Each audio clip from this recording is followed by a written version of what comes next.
and will, to the best of your ability, and will, to the best of my ability, preserve, protect, and defend the Constitution of the United States. preserve, protect, and defend the Constitution of the United States. So help me God.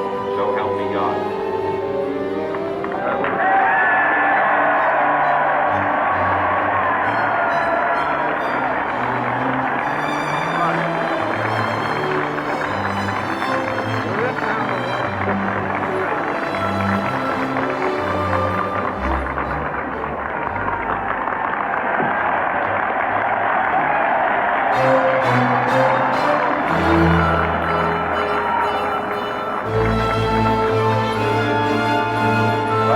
Johnson, Mr. Speaker, Mr. Chief Justice, President Eisenhower, Vice President Nixon, President Truman, Reverend clergy, fellow citizens. We observe today not a victory of party, but a celebration of freedom, symbolizing an end as well as a beginning, signifying renewal as well as change. For I have sworn before you and Almighty God the same solemn oath our forebears prescribed nearly a century and 3/4 ago. The world is very different now. For man holds in his mortal hand the power to abolish all forms of human poverty and all forms of human life. And yet the same revolutionary beliefs for which our forebears fought are still at issue around the globe. The belief that the rights of man come not from the generosity of the state, but from the hand of God. We dare not forget today that we are the heirs of that first revolution.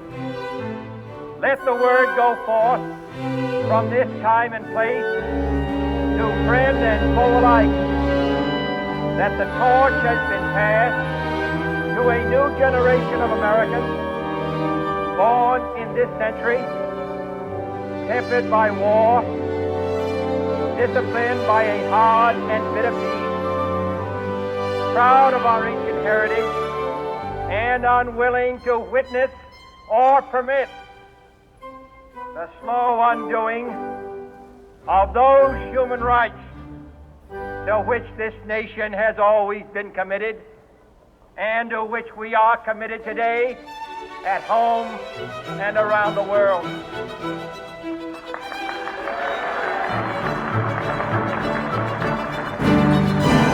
Let every nation know, whether it wishes us well or ill, that we shall pay any price, bear any burden, meet any hardship, support any friend, oppose any foe to ensure the survival and the success of liberty.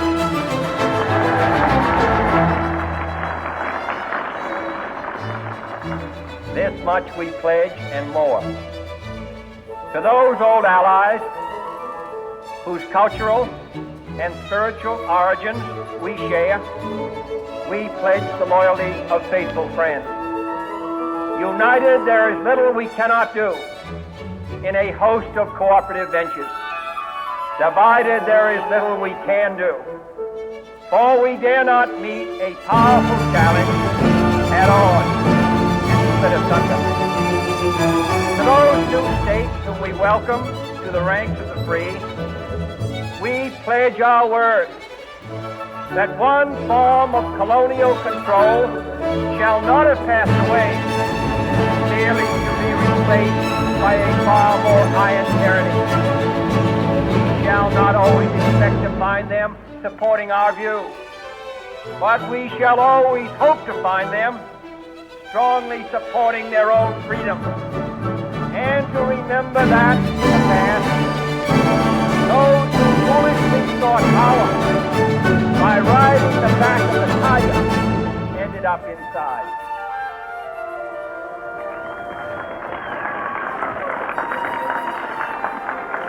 To those people in the huts and villages of half the globe, struggling to break the bonds of mass misery, we pledge our best efforts to help them help themselves. For whatever period is required, not because the communists may be doing it, not because we seek their votes, but because it is right. If a free society cannot help the many who are poor, it cannot save the few who are rich.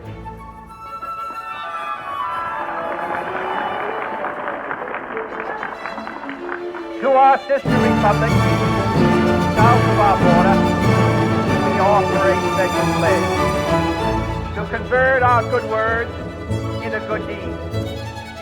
In a new alliance for progress, to assist free men and free government in casting off the chains of poverty. But this peaceful revolution of hope cannot become the prey of hostile powers. Let all our neighbors know that we shall join with them to oppose aggression or subversion anywhere in the Americas. And let every other power know that this hemisphere intends to remain the master of its own house.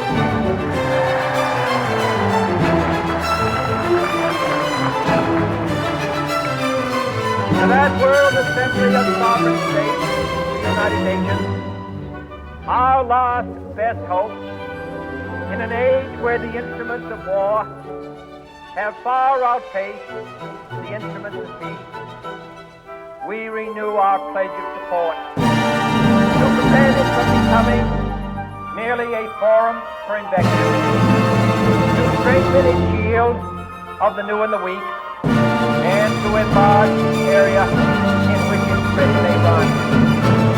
Finally, to those nations who would make themselves our adversary, we offer not a pledge, but a request that both sides begin anew the quest for peace. Before the dark powers of destruction, unleashed by science, engulf all humanity in planned or accidental self-destruction. We dare not tempt them with weakness, for only when our arms are sufficient beyond doubt can we be certain beyond doubt that they will never be employed. But neither can two great and powerful groups of nations take comfort from our present course. Both sides overburdened by the cost of modern weapons, both brightly alarmed by the steady spread of the deadly atom, yet both racing to alter that uncertain balance of terror that stays the hand of mankind in the final war. So let us begin anew, remembering on both sides that civility is not a sign of weakness, and sincerity is always subject to truth. Let us never negotiate out of fear, but let us never fear to negotiate.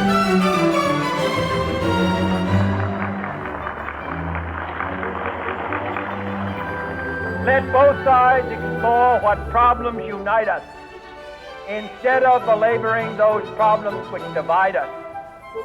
Let both sides, for the third time, formulate serious and precise proposals for the inspection and control of arms, and bring absolute power to destroy other nations under the absolute control of all nations.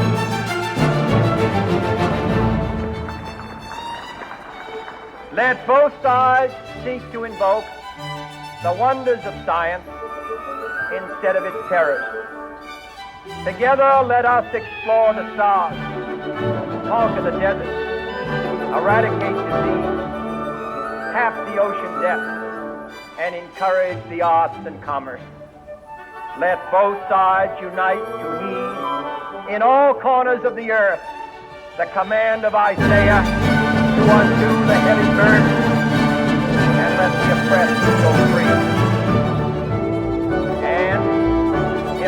beachhead of cooperation may push back the jungle of suspicion that both sides join in creating a new endeavor. Not a new balance of power, but a new world of law, where the strong are just, and the weak secure, and the peace preserved. All this will not be finished in the first 100 days, nor will it be finished in the first 1,000 days, nor in the life of this administration, nor even perhaps in our lifetime on this planet.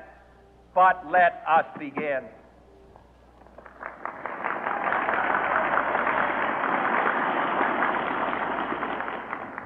In your hands, my fellow citizens, more than mine, will rest the final success or failure of our course.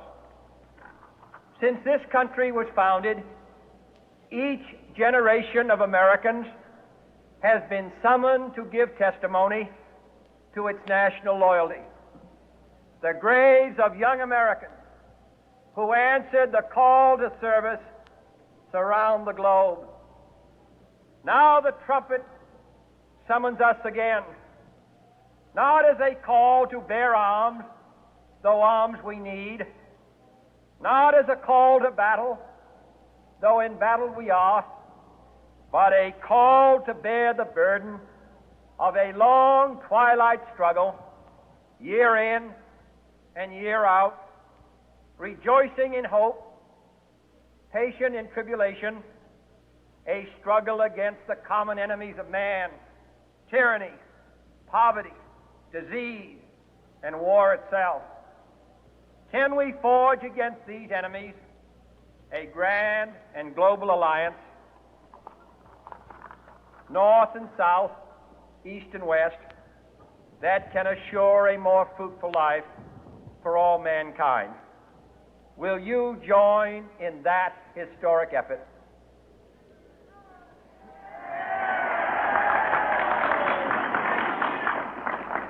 In the long history of the world, only a few generations have been granted the role of defending freedom in its hour of maximum danger. I do not shrink from this responsibility. I welcome it.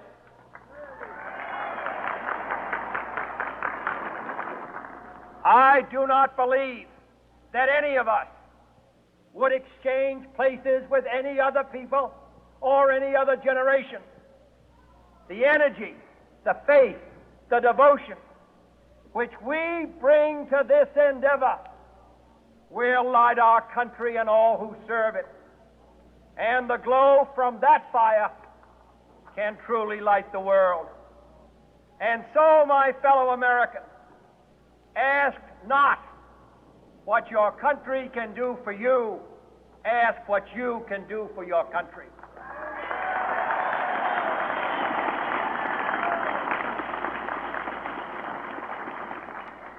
My fellow citizens of the world, ask not what America will do for you, but what together we can do for the freedom of man.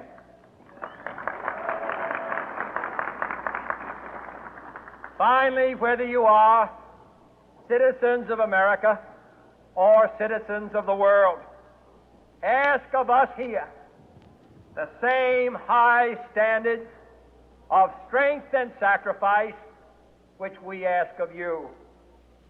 With a good conscience, our only sure reward, with history the final judge of our deeds, let us go forth to lead the land we love, asking His blessing and His help, but knowing that here on earth, God's work must truly be our own.